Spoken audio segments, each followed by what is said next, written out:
Prospective student athletes and parents, I'm back with another video. This week I want to talk about roster construction from a college coach's perspective and why that's important to you, on why coaches recruit certain positions one year and not another year, why some classes are really big and some aren't as big, and how that impacts you and how you should be looking and how you should be creating your funnel as you go through your own recruitment process. So if we take a look at a typical college roster, right now you're seeing a lot of that sweet spot numbers are kind of in that 25 to 30 range. Some coaches will have a little bit less than 25, some are going to have a little bit more than 30, and the genders are a little bit different too. Men tend to carry a few more than women, and I think some of that has to do with more freshman men redshirt than freshman women, but there's probably some other reasons as well.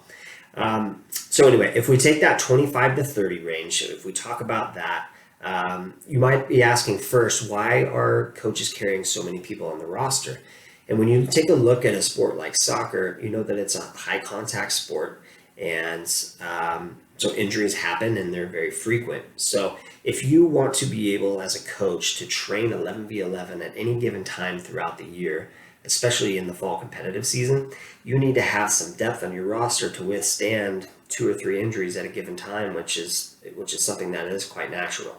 So if I've got 22 players that are, maybe my starters and my second team, I'm going to have 5 or 6 people as well on the bench that if injuries happen, they can either one sub in or 2, they can fill in those slots so that we always can train 11v11. So my as a coach, my number was like 27 to 28 was my sweet spot. I found that when I got toward 30, it was a little bit too much for retention.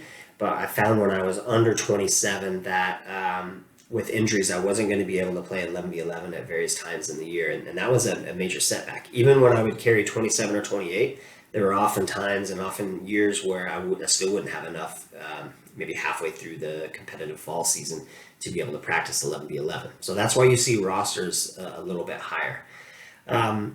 So let's break that down a little bit. So let's say that I'm carrying 28 players and I'm running a 4-3-3. I always ran off of the +1 system. So whatever it took to play 11v11 in practice, I would go +1 with every position group. So for instance, I would carry 3 goalkeepers at minimum, right? So 2 that are going to be on at any given time in a scrimmage, and 1 as a substitute or somebody that's there in case one of the other goalkeepers gets injured. Defenders, I'm going to carry 9. I'm going to have 4 center backs. I'm going to have 4 outside backs and maybe 1 utility player that can play both center back and outside back. And not that other players in that first group of 8 can't play both as well, but just kind of giving you an example. Center mids, I'm going to have at least 7 center mids. So I'm going to have maybe 2 6s, 2 8s, and 2 10s, and kind of 1 utility midfielder who can fill in anywhere. And again, versatility within midfielders. Some are going to play different spots for sure. Forwards, I'm going to carry 7. So I'm going to have probably 2 target number 9s. I'm going to have 4 outside forward types, and I'm going to carry maybe 1 other forward who can play multiple spots across that front line. And then, so if you add all those up, that's about 26. And then somewhere on that roster, I'm probably going to fill in another spot or 2 depending on how I feel. Maybe I've already got an ACL injury and somebody's going to be out for the year. Maybe that's a center back. So now I'm going to carry a 5th center back this next year because I don't want to just have 3 center backs going into the next year. And maybe it's also a position group that's a little bit weaker. So maybe I feel that, like, you know what? My defensive midfielders are inexperienced, and I feel like maybe I should add in 1 more player just to give us a little bit of extra depth in case 1 or 2 of those other people are struggling, right? So that's kind of how I would build my roster. And then if you look at that, so now you've got the position groups, you kind of see how that's all broken down, of how many outside backs we're carrying, how many center mids we're carrying, so on and so forth. Now look at each year. So you've got 4 classes. You've got freshman, sophomore, junior, seniors. Sometimes you have redshirt seniors and other things, but I'm going to just keep it nice and clean here and just say 4 classes, freshmen through seniors. If you divide the classes evenly by 4, you're talking about roughly 7 people in each class. That's never that clean, of course, but for the sake of this example, I'm just going to use 7 kids per class. That means in any given year, we're expecting about 7 people to graduate or or transfer or quit or whatever it might be. But we're expecting 7 people from this year to not be here next year. So we're looking at a class of about 7 for the next year and the next year after that. So we're kind of projecting. Some years it's going to be 5, some years it's going to be 10, whatever it is. But those are the numbers, and we can project those things out as coaches, typically speaking.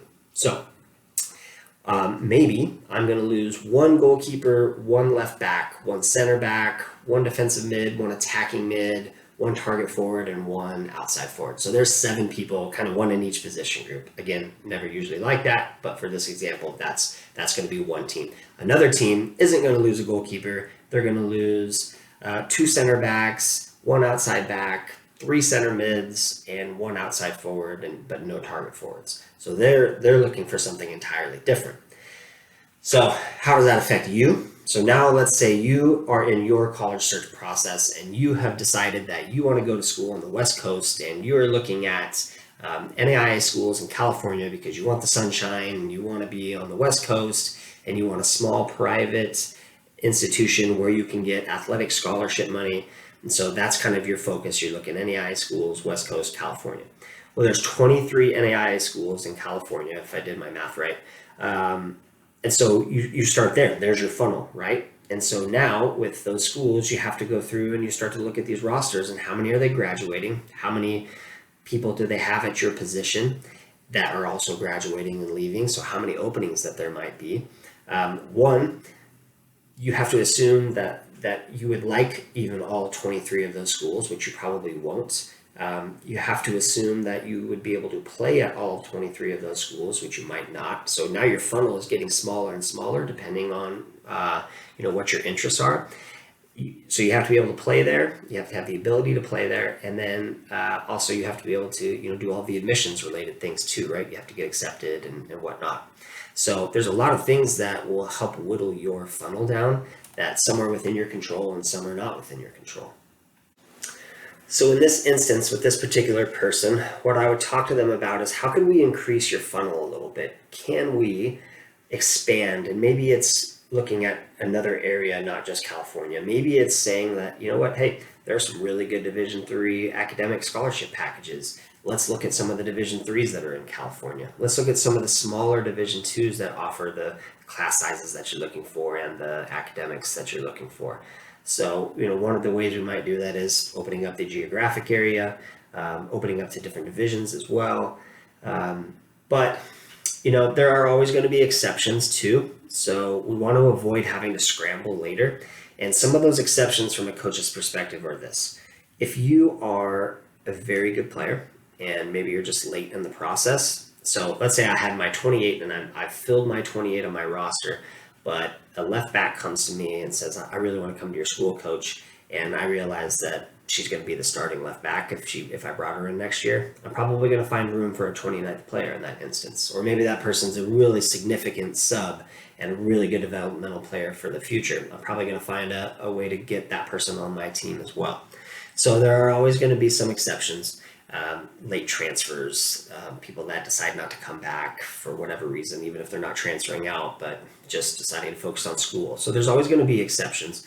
But specifically speaking, you want to start with a really wide funnel because you're trying to figure out who needs my position. And those things can change as time goes on. But generally speaking, coaches know years in advance that I know in 2024, I'm graduating my starting right back and I'm going to need to replace her that year. So things to keep in mind, start with a wide funnel, lots of possibilities and options at the start. And then as you start to go through the process, you funnel that down so that later on you're not left scrambling. I hope this video helps you understand kind of from a coach's perspective of how they're building rosters and why some years they don't have positions available or only have one position available and why that can fill quickly. So those are questions to ask when you're talking to coaches. How many spots do you have at my position? How quickly are you looking to fill that? And make sure that your timeline fits their timeline. Good luck.